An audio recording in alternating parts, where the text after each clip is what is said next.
Alikho elishona lingenazo ezalo yamkela ke nazi izihloko esifolo sangazo namhlanje. Esase-Mphithi silwa nodlame lobulili. Ingebhe KOSOMABHIZINISI ngowe-EFF. Kanti ke hlukene imbono ngombhikisho wokuvala izwe. Izindaba ze1KZNTV zifundwa nguSiyabonga wakaduma nina bezulu edume esandlwane sanibona. Isiteshi samaphoyisa esihamba phambili ngamacala okubulawa kwabantu kuleli iPlaces Layer yethule uhlelo lokulwa nalesihlava sokuhlukunyezwa kwabantu besifazane kanjalo nezingane. Lolu hlelo ke bathe bahlose ngalo ukubhekana nemphakathi njengoba ke sethulwe endaweni yobumnandi eselokishini lase-Ashdown eMgungundlovu. Izinhlaka zokuvikela zilishayile ihlombeke lokhu zaphinde ke futhi zanxusa ukuba kwandiswe nesibalo samaphoyisa emphakathini ukuze kuzokwehla nezinga lobugebengu. Amaphoyisa athule uhlelo lokulwa nodlame olubhekiswe kwabesifazane kanye nezingane. Sizo launcha another project ekhuluma nge-GBV but ke okukhulu kunakho konke ukuthi this time sitargethe indawo yokucima ukoma okuthiwa ise-juices la khona sikholela ukuthi abantu besilisa bayibahlangane khona beze ngobumnandi, so sibona ukuthi yena kuzosilekelela kakhulu ukuthi siku-encourage ukuthi mangabe behlangene bexoxa ngendaba zabo nje zasebumnandini bese beku-discourage ukuthi abantu besilisa bahlukumeza abantu besifazane. It's just another project yokuthi sidile ne-GBV sitargethe bona abantu besilisa ukuthi basisize basilekelele ekutheni badiscourage bevota ukuthi bangaparticipate kwi-gender based violence. uMadondo uthe izinamba zitshengisa ukuthi lesihlava sisakhona emphakathini. Izinamba zikhombisa ukuthi kena i-gender based violence isahleli emphakathini isekhona. We still get ama-incidents, ama-assaults where are related to domestic violence kakhulu between ama-families or between boyfriends and girlfriends, and also cases rape impela wona asekhona emphakathini. Bese kuba lawa abuhlungu kakhulu ke-femicide where uthola ukuthi it ends up umuntu wesifazane esebulewa uthandiweyo. So okwamanje singathi impisi sisaphekwayo sisalwa nayo besingakayinqobi, but ke sibona ukuthi sizoyinqoba if we involve everyone, involve umphakathi, involve wonke ama-stakeholders that are here today, because it's clear ukuthi as amaphoyisa we can't do this alone, we need everyone to be involved. Usihlalo wesigungu esilwa nobugebengu e-Eden Daily uthe lesihlava siqala khona ezindaweni ezifana nezokucima ukoma. Ngokwama-states if uyibuka ivese indaba ye-gender based violence noma ukuhlukunyezwa kwabantu besilisa nabesifazane iyona yenye esemqhubeni esihluphayo kakhulu ngale kwamanye ama-cases esinawo. So ukufika kwale program ekhona namhlanje noma lolu hlelo olukhona namhlanje kuzosilekelela ngoba sisebenzisa kakhulu indawo esibona ukuthi yila kusuka khona wonke umsuka, ngoba yama-reports nama-cases areportwayo umuntu ukutshela ukuthi angazi ngivuke kanjani okanye umuntu ungishaye kade ngiphuzile, ayikho kahle icase okuthola ukuthi abantu basober engade behlukumezene. Isikhathi esiningi ukulwa noma ukushayana kwabantu besifazane nabesilisa noma ukuhlukunyezwa kwabo kuqala endaweni zokuphuza. So la indawo noma kungayona indawo yokuphuza kuyindawo eyishisa nyama kodwa abantu baphuzela la bahlala la, so konke kwenzakala la. Kosilekelela kakhulu ukuthi umbhalo noma athi umuntu besekucabanga ukuyokwenza lokho kodwa umbhalo uhlala ukuvuselela. Siyawusaphatha kakhulu ukuthi ngathi ngikwagcina ke la kona wonke indawo ezinama-tavern asemthethweni senze sure ukuthi lembhalo iba khona. Izindabeni ze1KZNTV ngu-Ayanda Dube ngisemgungundlovu. Izinhlelo zokukhukhulela ngoqo wombhikisho wokumiswa kwezwe ohlelwe yiqembu le-Economic Freedom Fighters ngomsombuluko ke kushayisa ngovalo kosomabhizinisi njengoba bengesenaso isiqiniseko sokuthi bengalindela isimo esikanjani. Kwabaningi ke kubuya ke imnjunju yezibheluke zomtapo wangoJulayi ngonyaka u2020 lapho ke kwashiswa kwaphinda kwacekelwa phansi amabhizinisi kanye nezingxanxathela zezitolo. Abamabhizinisi batheke abathusa ukumiswa kwezwe okusezithebeni okuhlelwe yiqembu le-EFF. Kuyasithusa kakhulu ukuthi kuzoba khona i-national shutdown ngoba mobhekisisa ngokudlula ngoba khona into yaphazamisa amabhizinisi kwakuyilooting yabona. So manje sisihlalile ovalweni ukuthi kungase kusiphinde okwasenza. Ukheswa uthe angeke kulunge ukuphazamiseka kwabamabhizinisi kulandela izibhelu zomtapo wodlule.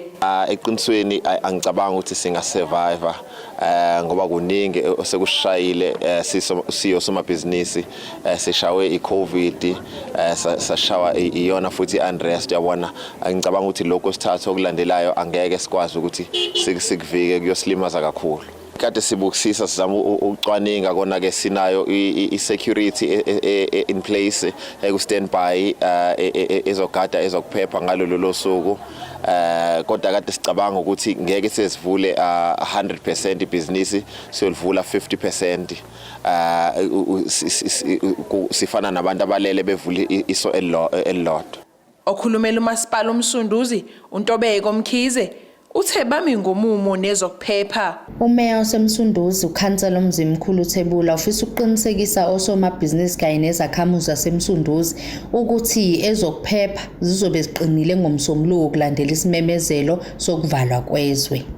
Ezokuphepha zizoqiniswa kakhulu ngomsombuluko kanti futhi abomthetho basebenza ngokubambisana ukuvikela idolobha kunoma yikuphi ukuphazamiseka okungahle kwenzeke kanye nokuphazamiseka kwalabo abazobe bengalibambile iqhaza kulombhikisho.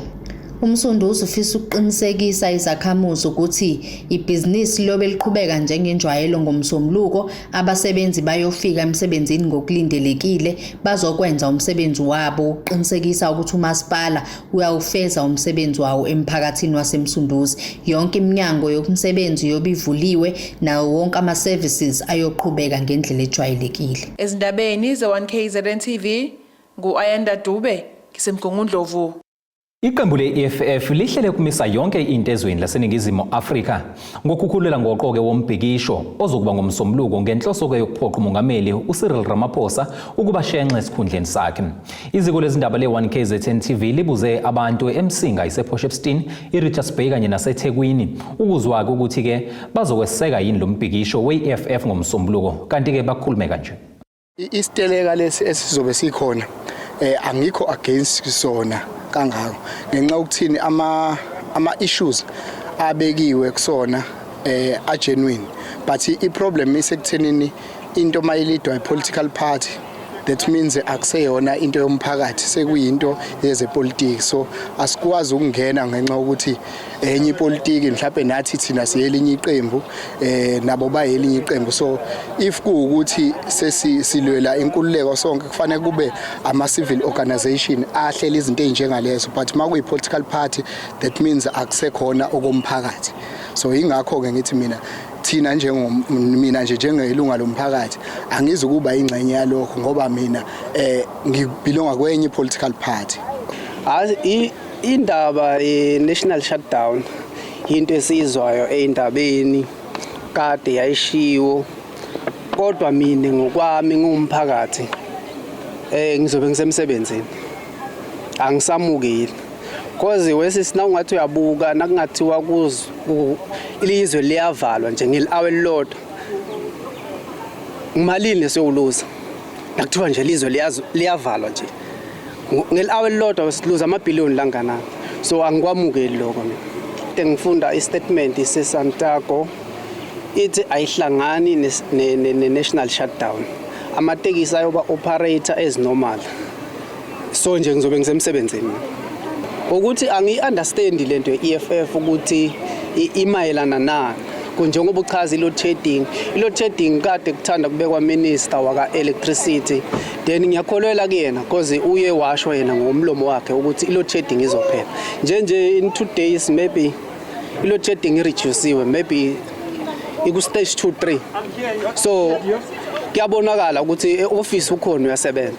So i-load shedding ngiyathemba mina ukuthi izohamba ihambe iphele njengoba sekunominister lobukene ne-load shedding nje straight.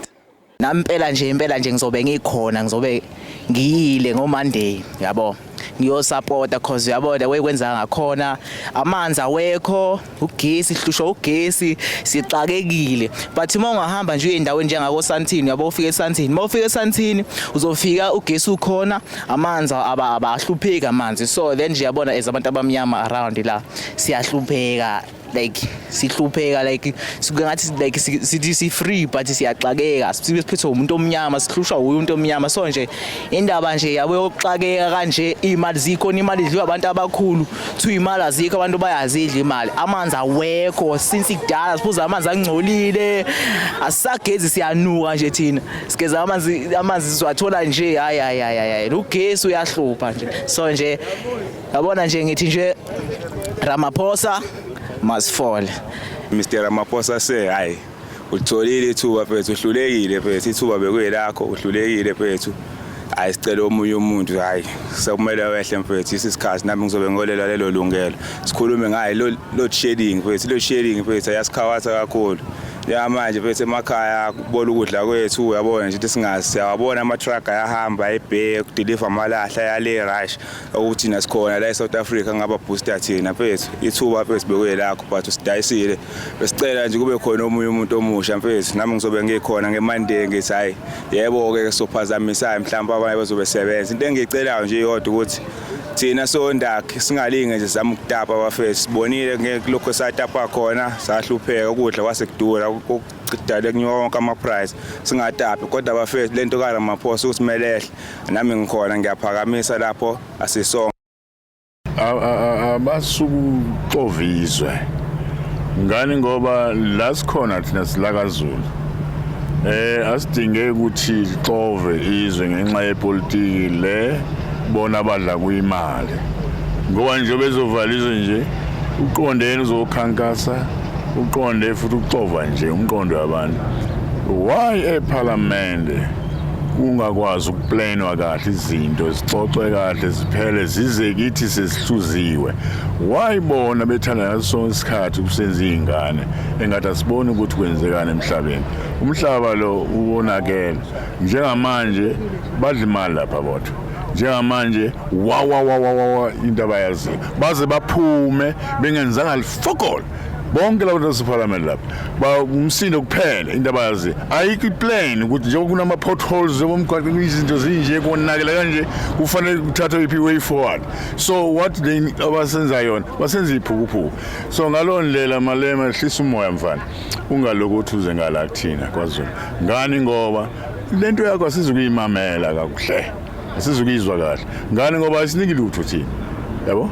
Ingube nina nekwazi ukuplana njengoba kwakuplana abamhlophe nabanyanya nje kodwa babeplan izinto uma wonile uqosa same time uthatha isend wangolokhu kubekezela nani anikwazi ukushafisha ngendlela efanele yonke lento kodwa nizogijimalana nizophazamisa umsebenzi wabantu asinalutho la ingane ziyalamba la abantu basebenza kabuhlungu nabantu abama sokufuna abame manje kumiwe emsebenzini bese nithi hayi le msebenzi ebalekile. No, siyaxolisa Malema asisho ukuthi wrong kodwa uright ngendlela ucabanga kodwa lento lefanele ixoxe eParliament niqede uma ningakwazi phumani ke phela sifaka abanye phumani nje ayikho siyanikhipha ungacabanga ukuthi uzala sokuvotela ngeke sikuvotele. Cha siyayizwa imashi kaMalema noma izozusisa bona bodwa ile ndaba zamapolitiki zihambe zisicika ngoba zona zifuna ukuthi besebenzisa thina mabefuna ukuzuza something.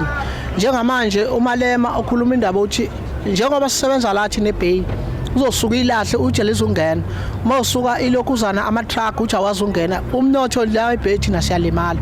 So sikubona thina kungeke usisebenzele ngokwabo yena ngingamsebenzela yena kodwa thina ngeke usisebenzele ngalotho thina sizoluza ngalento ngoba ezolivala izwe mhlambe khona futhi abafothi abangagcina behambile emhlabeni. Cha nje le ndaba yale Marshall Monday mina ngizwa kahle. Mina angihambisani naleyo kukhulunywa nguMalema. uMalema uqale wasixoxela inganekwane wathi ufuna umhlathuza awulide ebeyazi akanawo amavote anele ukuthi angalithi umhlathuza. Okwesibini usefuna ukuthi manje kuzawuvalwa izwe alikho izwe elizawuvalwa nguMalema akaqala avala impompo sibone uyakwazi uvaliswa. Uma ezala uzochukuluza thina ayazi ukuthi simlindile akeze simlindile uMalema akho zwazalivala apha avala khona sizavula. Yimina otshoyo uhlophe. Ake singasezitolo sihlangabezana kanjani masibuye.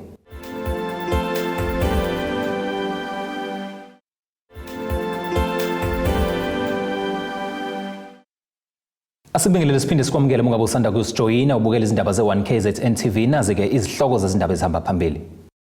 Esase-Mphithi silwa nodlame lobulili. Ingebhe kosomabhizinisi ngowe-EFF kanti ke hlukene imbono ngombhikisho wokuvala izwe. Umnyango wezempilo kwisifunda iKing Cetshwayo uhambele imizi yasendaweni yasoBanjeni uyohlinzeka ke zakhamuzi zakule ndawo ngosizo lwezempilo. Inhloso nqangi yalolu hambo ukuqwashisa ngesifo sofuba njengoba inyanga uNdasa waziwa njengenyanga yokuqwashisa ngalesifo. Okhulumela ke lo mnyango kuKing Cetshwayo uthi ke kubalekile ukuthi ke uma usutholile ukuthi unalesifo udle imishanguzo yaso ukuze ugweme ukusisabalalisa. Ngemuva kokuba umnyango wezempilo iKing Cetshwayo uhambele imizi yasoBanjeni enyakatho nelikaMthaniya, omunye wezakhamizi zalendawo uthi ukufika komnyango kubaluleke kakhulu kubo njengoba bengenawo umtholampilo. Ube esenxusa ukuba umnyango ubakhela umtholampilo abazothola kusizo eduzane. Kusilekelela kakhulu lokho ngoba asikhona ukuthi siye eclinic ngoba iclinic alikho eduze. Manje laba abafikayo la imobile clinic iyasilekelela kakhulu ngoba siyakwazi futhi ukuthi sicheke njengesifo sofuba nje bafika impela besicheke nakho konke. Abangakwenza ukuthuthukisa ezempilo la njengoba singenayo iclinic singathanda ukuthi kube neclinic la endaweni yasogwagwini oBanjeni. Isisebenzi somnyango wezempilo eKing Cetshwayo uSikhumbuzo Manzini uthi inhloso yabo yokuhambela imiphakathi esemakhaya ukuqinisekisa ukuthi wonke umuntu uyalithola usizo lwanele mayelana nesifo sofuba kanye nezinye izifo ezithathelanayo.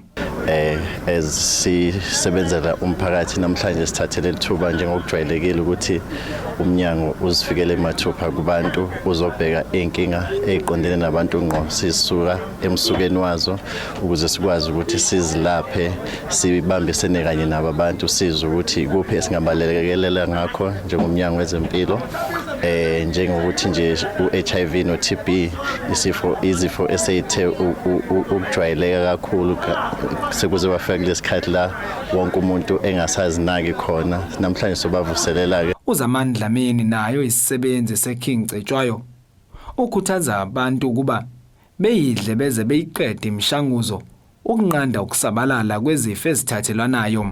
Sinenkinga enkulu kwezomnyango wezempilo kakhulukazi eKing Cetshwayo district la ivela khona empangeni la sithola khona ukuthi abantu abaningi amaphilisi abawuqedi isikhathi abasoke benikezwe sona. Yini kenza abantu bangaqedi isikhathi abanye bethu ama patients ethu ayashona ungakapheli u6 months amanye ama patients ethu ayayeka itreatment. Lokho ke singakhuthaza ukuya kwemithi ngoba bazibeka engcupheni ukuthi bangaba nolunye uhlobo lweTB olubizwa ngokuthiwa uMDR noma multi-drug resistant TB. Okunye futhi okuyingozi ukuthi abantu abangabeka amaphilisi ukuthi abantu ahlana bekhaya usuku umuntu engabathelela ngohlobo lweTB esuke imphethe. Lokho sekungenza ukuthi umndeni wonke ugcine usuphethwe yini isifo seTB kanti phela sithi iTB iyelapheka. Ezindabeni ze1KZNTV kubika umqondisi Miyeni oBanjeni. Kwethulwe uhlelo oluzosiza ukusebenzisana phakathi kwesikhungo semfundo ephakeme sayi-TVET College kanye nezimboni ukulekelela ke abafundi abenza amakhono adingwa abaqashi. Uthishanhloko walesikhungo uRenette Bodenstein uthi ke kubalekile ukuthi ke kwakhiwe ubudlelwane phakathi kwezimboni kanye nalesikhungo ukulekelela abafundi benze amakhono adingekayo. Esase-Mphithi College yethula uhlelo oluzosiza ukusebenzisana phakathi kwalesi sikhungo kanye nezimboni ukulekelela ekutheni abafundi benza amakhono adingwa abaqashi. Unguthishanhloko kulesi sikhungo uthi lobudlelwane bubalekile ngoba uhulumeni usechitha imali enkulu ukulekelela kwimfundo yasema-TVET College. Government has already spent vast amounts of money to support our youth through the TVET system. The primary aim of placements is to assist the transition of our young people from learning to working. No one is born with experience.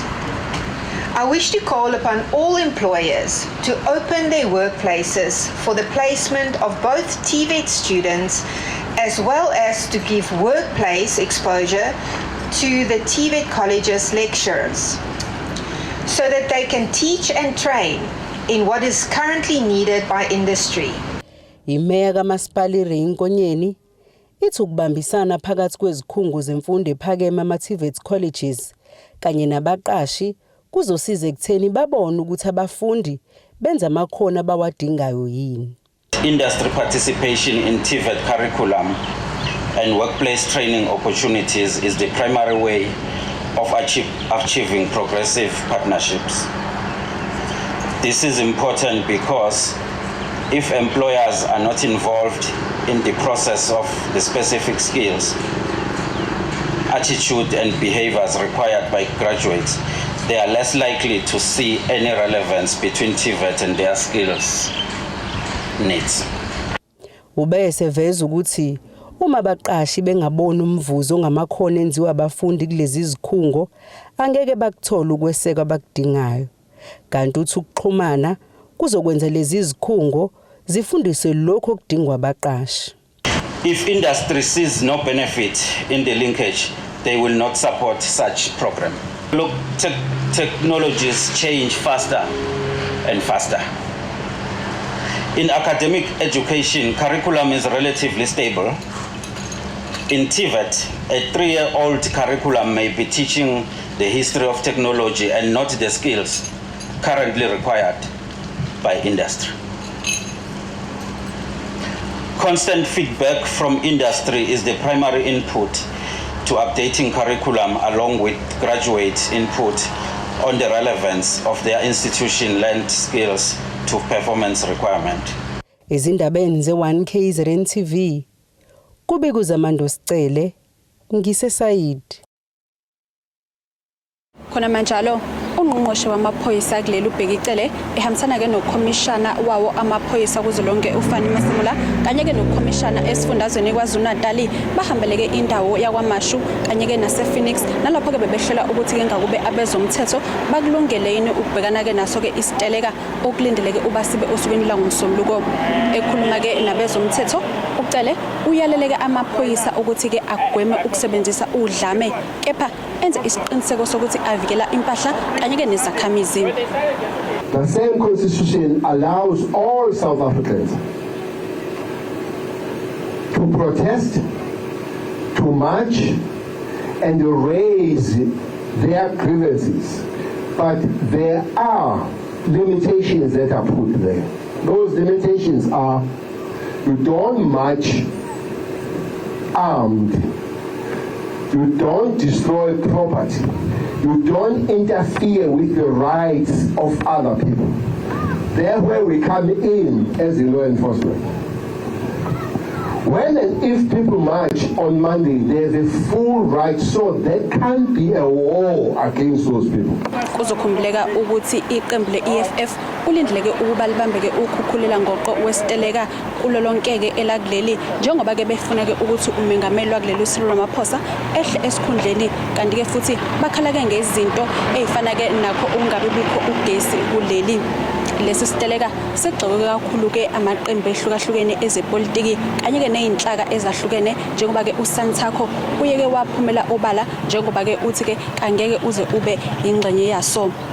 Umphakathi uqinisekisiwe ke ukuthi ke umsombuluko uzobe kuwusuku olufanele nazo zonke izinsuku. Fortunately, all tax industries have said they will be operating on Monday. Those both national associations and local associations, as we've spoken to them to say they are operating, they are working. Therefore, anybody who stops those taxes, you make sure that those people don't do the thing. Okunye ke okukhulunywe uyena ke ungqongqoshe wamaphoyisa kuleli ubheka icele futhi ke bazokwenza isiqiniseko sokuthi ke bagcila endaweni ezifana ke nakhona ePhoenix njengoba ke kwabonakala ngawo ke unyaka u2021 ngesikhathi ke kunezibhelu zokuyitapela njengoba ke kwavuka udlame olwahlanganisa ke noma olwakhombisa ukuthi ke usenokuqhekeka phakathi ke kwabantu bakuleli ikakhulukazi ke ngeinhlanga okwamandiya kanye ke nabantu abamnyama. Ucele uhambeleke indawo yasePhoenix nalapho ke ebehlola khona ukuthi ke isimo sihamba kanjani. Sizobheka indaba ngokho ngoJuly 21 ngesathi xatshwana sizozama ukuthi ingaphindi lelo daba nani sibambisane sonke. Ukomishana kuzwelonke ukhumbuze amaphoyisa ukuthi ke akhumbule inhloso noma ke umsebenzi wawo awungeneleke kuwona lo mbuthano. Members on parade, we are here just to come and inspect you and see you how ready you are to do the job out there. And also to call upon you that you must do your job at all times with dedication and taking into account all human rights, respecting all inhabitants of this country, and do your job without fear or favor. The inhabitants of South Africa have trust in you, and you are the last line, and you must make sure that you do what is expected of you. There is nothing that you should fear, there is nothing that will fear you. You are the last line of the country, you are the law enforcement officers of South Africa, and you have got a duty and an obligation towards the inhabitants of this country. Nodlame..1KZNTV, kubikuntombi khona Mvubu, ngiseThekwini. Ake sihlabe ikhefu sihlangabezana kanjani masibuye.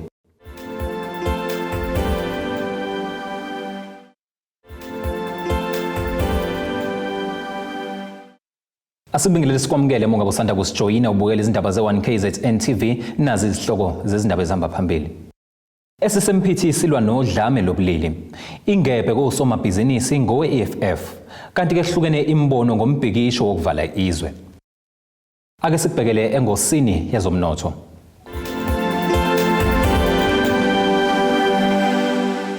Irandi lakuleli liwu-18.34 maliqhathaniswa nedola laseMelika liphinde libe u-22.30 maliqhathaniswa nopondo waseBrithani liphinde ke libe u-19.53 maliqhathaniswa ne-euro lase-Europe. Igolide ke lona lingu-$1,929.60 i-ounce kuthi uwoyela ongahluziwe ube u-$74.70 umphongolo. Ake sikubhekele engosini yezemidlalo.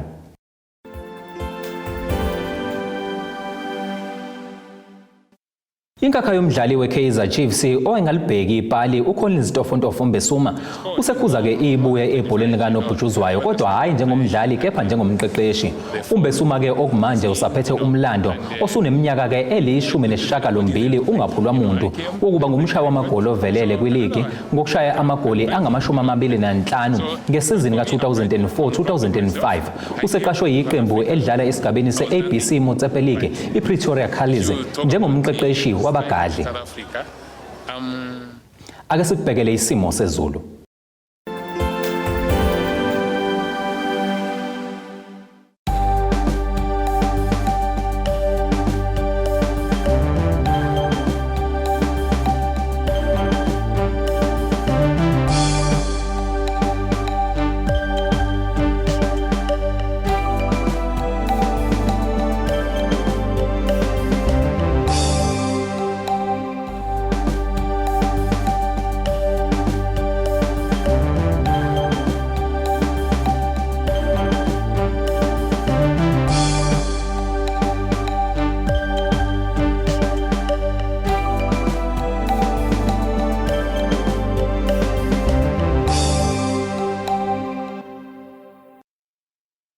Mbukeli kungakahakade sikuphathele kona izindabeni zanamhlanje sihlangabeze kanjani futhi ngomsombuluko ngesikhathi esifanayo.